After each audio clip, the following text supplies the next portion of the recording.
Hello বন্ধুরা, যদি বলা হয় একটি সুন্দরবনের গল্প তবে কেমন হয়?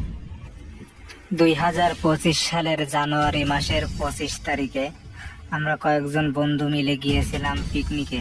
শিবসা নদীর উপর দিয়ে পিকনিকে যাওয়ার পথে সুন্দরবন ভ্রমণ করলাম। সুন্দরবনে গিয়ে বিভিন্ন রকম প্রাণী দেখলাম। তার ভিতরে কয়েকটা প্রাণী আমরা ক্যামেরা বন্দি করতে পেরেছিলাম। গিয়েছিলাম সুন্দরবনের ছোট্ট একটি চিকন খালে।